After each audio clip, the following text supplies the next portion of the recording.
दुनिया के सबसे रईस जेफ बेजोस अंतरिक्ष की यात्रा पर जा रहे हैं। बेजोस की यह यात्रा 20 जुलाई 2021 की शाम करीब 6:30 बजे की है। अगर उनकी यात्रा सफल हुई तो यह ऐतिहासिक होगी, लेकिन सवाल ये उठ रहे हैं कि क्या जेफ बेजोस इस यात्रा में सही सलामत रहेंगे, क्योंकि ऐसा पहली बार हो रहा है कि रॉकेट और कैप्सूल पूरी तरह से ऑटोमेटिक है।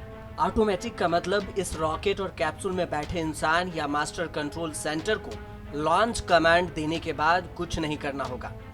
क्या ये पूरी तरह से ऑटोमेटिक लॉन्चिंग सफल होगी, इस पर भी सवाल उठ रहे हैं। दुनिया भर के स्पेस एक्सपर्ट का मानना है कि जेफ बेजोस अपनी कंपनी ब्लू ओरिजिन के रॉकेट और कैप्सूल न्यू शेफर्ड में सुरक्षित रहेंगे, लेकिन जेफ खुद इसे लेकर थोड़ा डरे हुए हैं, जिसे वो दिखा नहीं रहे, क्योंकि इससे पहले अंतरिक्ष में कोई भी रॉकेट पूरी तरह से ऑटोमेटिक मोड पर लॉन्च नहीं किया गया।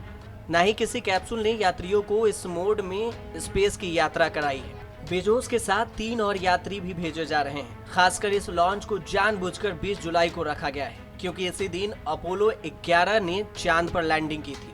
अपोलो 11 के लैंडिंग की यह 52वीं वर्षगांठ है। द न्यू शेफर्ड कैप्सूल पूरी तरह से ऑटोमेटिक है। यह अपने अंदर 6 पैसेंजर को बिठाकर अंतरिक्ष की यात्रा करा सकता है। The new shepherd capsule rocket engine से काफी दूर सेट किया गया है। इसमें आपदा या हादसे की आशंका में अलग होने की पूरी तकनीक है, इसलिए इस कैप्सूल में बैठे हुए लोगों की सुरक्षा की गारंटी ली जा सकती है। अबॉर्ट प्रोसीजर को देखें तो कैप्सूल में बैठे लोगों को सुरक्षित बचने की संभावना 80% से ज्यादा होता है। नासा के लिए दशकों तक सिस्टम इंजीनियर रहे जोसेफ फ्रागोला ने ब्लू ओरिजिन की लॉन्चिंग से जुड़े खतरों की गणना की है। उन्होंने बताया है कि अंतरिक्ष में लॉन्चिंग हमेशा से ज्यादा खतरनाक रही है। किसी भी लॉन्चिंग का खतरा उसे करने वाली कंपनी के अनुभव से जोड़ा जाता है। कितनी लॉन्चिंग इस कंपनी ने की है, किस तरह के रॉकेट इंजन का उपयोग कर रहे हैं। ब्लू ओरिजिन पहली बार ऐसा लॉन्च करने जा रही है जो आज तक किसी ने नहीं किया। ब्लू ओरिजिन कंपनी ने द न्यू शेफर्ड की 15 बार ट्रायल फ्लाइट की है। ये सारी फ्लाइट्स में से सिर्फ एक उड़ान आंशिक रूप से गड़बड़ हुई थी, जिसमें पैसेंजर कैप्सूल तो सुरक्षित उतरा था, लेकिन रॉकेट बूस्टर क्रैश कर गया था। इन सारे परीक्षणों में कैप्सूल के अंदर कोई इंसान नहीं बैठा था।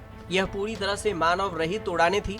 ब्लू ओरिजिन के मुताबिक न्यू शेफर्ड का B3 इंजन 50,000 किलोग्राम का थ्रस्ट लॉन्च के समय पैदा करेगा। यह नासा के किसी भी स्पेस बूस्टर से कई गुना कम है। नासा के मुताबिक उसके रॉकेट बूस्टर लॉन्च के समय 5,44,000 किलोग्राम थ्रस्ट पैदा करते हैं। तो वहीं नासा के लिए काम कर चुकी इलेक्ट्रिकल इंजीनियर ब्लैक पुटनी ने कहा कि द न्यू शेफर्ड पृथ्वी की कक्षा में नहीं जा रहा है, वह सिर्फ अंतरिक्ष के दरवाजे तक जाकर लौट आएगा। उसमें बेहद ताकतवर लेकिन साधारण इकलौता इंजन लगा है। बता दें कि 1986 के चैलेंजर हादसे के बाद जब गणना हुई थी, तब कहा गया था कि 120 से एक बार फेल होने का खतरा है, जबकि स्पेस शटल प्रोग्राम 30 साल तक चला और इस दौरान 135 लॉन्च किए गए। इस पूरे समय में सिर्फ 2 हादसे हुए। ब्लैक और जोसेफ ने एक साथ यह बात कही कि ब्लू ओरिजिन के अनुभवी इंजीनियरों को इस काम में लगाया गया है, इसलिए खतरा कम है। यह खतरा 1000 के अनुपात में एक बार ही है, क्योंकि यहाँ काम करने वाले इंजीनियर बेहद जटिल लॉन्च को करने में सक्षम हैं। एस्ट्रोनॉट्स ऐसे खतरों को समझते हैं, लेकिन आम इंसान इन खतरों से वाकिफ नहीं होता, इसलिए उसे डर लगता है। बता दें कि जेफ बेजोस अमेज़न के पूर्व CEO हैं और ब्लू ओरिजिन स्पेस कंपनी के मालिक भी हैं। 20 जुलाई को न्यू शेफर्ड कैप्सूल में बैठकर 11 मिनट की अंतरिक्ष यात्रा करेंगे। उसके साथ 3 और यात्री भी जा रहे हैं। रॉकेट को वेस्ट टेक्सास से लॉन्च किया जाएगा। लॉन्च होने के बाद यह 110 किलोमीटर की ऊंचाई तक जाएगा। कैप्सूल से रॉकेट पहले ही अलग हो जाएगा और सुरक्षित तरीके से वापस लैंड भी हो जाएगा, जबकि कैप्सूल कुछ मिनटों तक अंतरिक्ष की सीमा तक जाकर वापस पैराशूट के सहारे नीचे लैंड हो जाएगा। न्यूज़ तक ब्यूरो।